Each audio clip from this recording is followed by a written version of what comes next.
बिहार चुनाव 2025 में लड़ा तो अमेठी बनेगा राघोपुर। राहुल की तरह तेजस्वी को 2 सीट से लड़ना होगा, प्रशांत किशोर की सीधी चुनौती। पटना राघोपुर। बिहार विधानसभा चुनाव 2025 के सियासी अखाड़े में राघोपुर सीट अचानक चर्चा का सबसे बड़ा केंद्र बन गई है। चुनावी रणनीतिकार से नेता बने प्रशांत किशोर ने राष्ट्रीय जनता दल आरजेडी के नेता और उप मुख्यमंत्री तेजस्वी यादव के गढ़ कहे जाने वाले इस क्षेत्र से चुनाव लड़ने का बड़ा संकेत देकर बिहार की राजनीति में हलचल मचा दी है। प्रशांत किशोर ने सीधे तेजस्वी यादव को चुनौती देते हुए कहा है कि अगर वो राघोपुर से चुनाव लड़ते हैं तो तेजस्वी यादव को पूर्व कांग्रेस अध्यक्ष राहुल गांधी की तरह 2 सीटों से मैदान में उतरना पड़ेगा। प्रशांत किशोर का तीखा बयान। जनसुराज के संस्थापक प्रशांत किशोर ने अपने हालिया बयान में राघोपुर सीट को लेकर बड़ा दावा किया। उन्होंने कहा, अगर मैं राघोपुर से चुनाव लड़ता हूं तो तेजस्वी यादव को 2 सीटों से मैदान में उतरना ही पड़ेगा। उनका हाल भी वही होगा जो राहुल गांधी का अमेठी में हुआ था जब उन्हें वायनाड जाना पड़ा।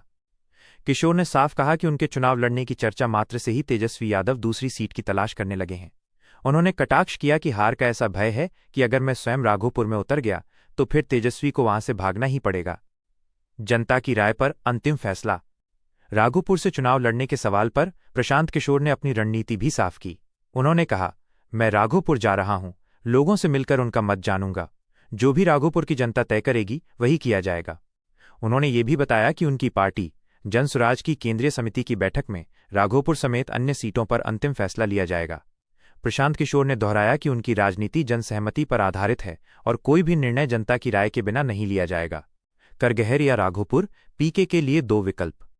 प्रशांत किशोर ने पहले भी संकेत दिए थे कि वो अपनी जन्मभूमि रोहतास जिले में करगहर या कर्मभूमि राघोपुर में से किसी एक सीट से चुनाव लड़ सकते हैं। चूंकि वो मुख्यमंत्री नीतीश कुमार के खिलाफ चुनाव नहीं लड़ सकते क्योंकि वे चुनाव नहीं लड़ते हैं, इसलिए उन्होंने विधानसभा में विपक्ष के नेता और महागठबंधन की ओर से मुख्यमंत्री पद के सबसे बड़े दावेदार तेजस्वी यादव की सीट को अपनी कर्मभूमि मानते हुए सीधी चुनौती दी है। प्रशांत किशोर का यह कदम सीधे तौर पर राष्ट्रीय जनता दल आरजेडी प्रमुख लालू प्रसाद यादव के परिवार के मजबूत गढ़ को चुनौती देने जैसा है। राघोपुर सीट का प्रतिनिधित्व वर्तमान में तेजस्वी यादव कर रहे हैं और इससे पहले लालू प्रसाद यादव और उनकी पत्नी राबड़ी देवी भी इस सीट से चुनाव लड़ चुके हैं। ऐसे में अगर प्रशांत किशोर यहां से चुनावी मैदान में उतरते हैं तो ये मुकाबला निश्चित रूप से बिहार विधानसभा चुनाव 2025 की सबसे हाई प्रोफाइल टक्कर बन जाएगा और राज्य की राजनीति पर बड़ा प्रभाव डालेगा। बिहार विधानसभा चुनाव, आखिरकार एनडीए में सुलझ गया सीटों का पेंच। देखें संभावित उम्मीदवारों की लिस्ट। पटना। बिहार विधानसभा चुनाव की तारीखों के ऐलान के बाद सीटों के बंटवारे को लेकर राष्ट्रीय जनतांत्रिक गठबंधन एनडीए में चल रही माथापच्ची और अटकलबाजी अब खत्म होती दिख रही है। सूत्रों के अनुसार गठबंधन के सहयोगियों के बीच सीट शेयरिंग का फॉर्मूला तय हो गया है और आज शनिवार 11 अक्टूबर 2025 किसी भी वक्त संयुक्त रूप से उम्मीदवारों के नाम का आधिकारिक ऐलान हो सकता है। नामांकन की प्रक्रिया शुरू हो चुकी है, लेकिन अब तक दोनों गठबंधनों में से किसी ने अपने उम्मीदवारों का खुलासा नहीं किया है। गठबंधन के भीतर टिकटों को लेकर चल रही अंतिम दौर की बातचीत के बीच उन संभावित उम्मीदवारों को अपने अपने क्षेत्र में चुनावी तैयारी में लग जाने को कह दिया गया है, जिनको टिकट देने का मन पार्टी बना चुकी है और सीट शेयरिंग में भी वे सीटें उन्हें मिलनी लगभग तय हो चुकी हैं। सूत्रों के हवाले से एनडीए में Bharatiya Janata party, BJP, Janata Dal United, JDU, लोक जनशक्ति पार्टी, रामविलास, जेपीआरवी, हिंदुस्तानी आवाम मोर्चा, सेक्युलर, हम, एस और राष्ट्रीय लोक समता पार्टी, आरएलएसपी के बीच सीटों का बंटवारा सौहार्दपूर्ण ढंग से सुलझा लिया गया है। जानकारी के मुताबिक चिराग पासवान की पार्टी एलजेपीआरवी को 22-26 सीटें, जीतन राम मांझी की हम, एस को 7-8 सीटें और उपेंद्र कुशवाहा की आरएलएसपी को 7 सीटें मिलने की संभावना है। वहीं बीजेपी और जेडीयू को 100 से अधिक सीटें मिल सकती हैं। एनडीए की पहली संयुक्त उम्मीदवार सूची 13 अक्टूबर को जारी होने की संभावना जताई जा रही है। ऐसे में अंतिम दौर की तैयारी में जुटे दोनों प्रमुख दलों बीजेपी और जेडीयू के संभावित उम्मीदवारों की जो लिस्ट सामने आई है वो इस प्रकार है। बीजेपी के संभावित उम्मीदवार, संभावित सूची। विधानसभा क्षेत्र, संभावित उम्मीदवार बेतिया, रेणु देवी, झंझारपुर, नीतीश मिश्रा, जाले, जिवेश मिश्रा, रीगा, मोतीलाल प्रसाद, पूर्णिया, विजय कुमार खेमका, लौरिया, विनय बिहारी, बगहा, रामसिंह, नौतन, नारायण प्रसाद, छातापुर, नीरज कुमार बबलू, बिस्फी, हरिभूषण, ठाकुर बचोल, पातेपुर, लखेंद्र कुमार, रोसड़ा, वीरेंद्र कुमार, वजीरगंज, वीरेंद्र सिंह, कहलगांव, पवन यादव, पीरपैंती, ललन कुमार, तरिया, जनक सिंह, जमुई, श्रेयसी सिंह, बरौली, रामप्रवेश राय, बरूराज, अरुण कुमार सिंह, सहरसा, आलोक रंजन झा, कोढ़ा, कविता, देवी, रक्सौल, प्रमोद कुमार सिंह, मोतीहारी, प्रमोद कुमार, बथनाहा, अनिल कुमार, खजौली, अरुण शंकर प्रसाद,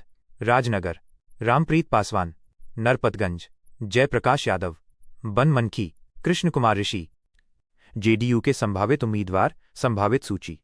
विधानसभा क्षेत्र, संभावित उम्मीदवार सराय रंजन, विजय चौधरी, नालंदा, श्रवण कुमार, केसरिया, शालिनी मिश्रा, फुलपरास, शीला मंडल, हरलाखी, सुधांशु शेखर, वाल्मीकि नगर, धीरेन्द्र प्रताप सिंह, मोकामा, अनंत सिंह, सुपौल, विजेंद्र यादव, जगदीशपुर, भगवान कुशवाहा, बेलागंज, मनोरमा देवी, बिहारीगंज, निरंजन मेहता, सुल्तानगंज, ललित नारायण मंडल, अमरपुर, जयंत राज, वारिसनगर, अशोक कुमार, धमदाहा, लेसी सिंह, शिवहर, चेतन आनंद, रुन्नी सैदपुर, पंकज मिश्रा, बरारी, विजय सिंह निषाद, आलमनगर, नरेंद्र नारायण यादव, सोनबरसा, रत्नेश सदा, कुचायकोट, अमरेंद्र पांडे, भोरे, सुनील कुमार, मांझी, रणधीर सिंह, बहादुरपुर, मदन सहनी।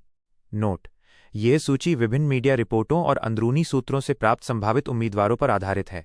उम्मीदवारों के नामों की अंतिम और आधिकारिक घोषणा एनडीए गठबंधन द्वारा जल्द ही किए जाने की संभावना है।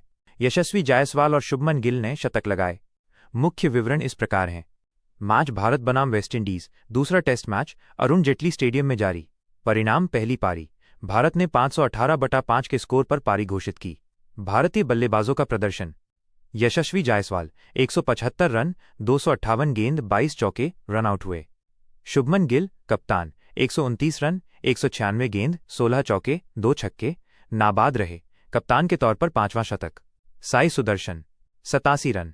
KL Rahul, 38 run. Nitish, 43 run, 54 गेंद, 4 चौके, 2 छक्के। ध्रुव जुरेल, 44 रन। महत्वपूर्ण साझेदारियां: केएल राहुल और यशस्वी जायसवाल, पहले विकेट के लिए 58 रन। यशस्वी जायसवाल और साई सुदर्शन, दूसरे विकेट के लिए 193 रन। यशस्वी जायसवाल और शुभमन गिल, तीसरे विकेट के लिए 74 run.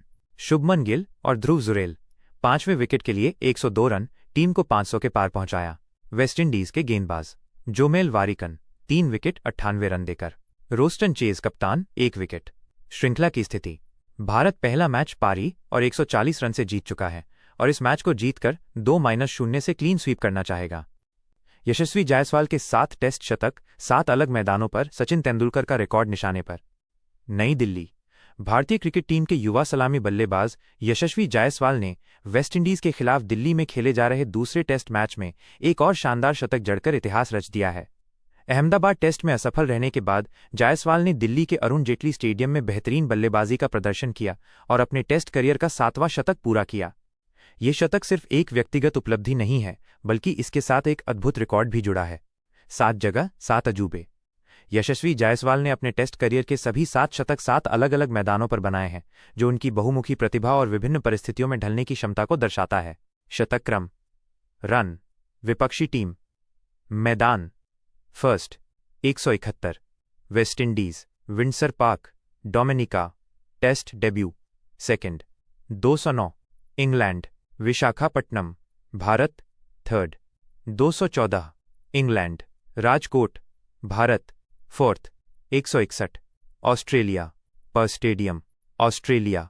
Fifth 101, England, Headingley, Leeds, England. Sixth 120, England, the Oval, London, England.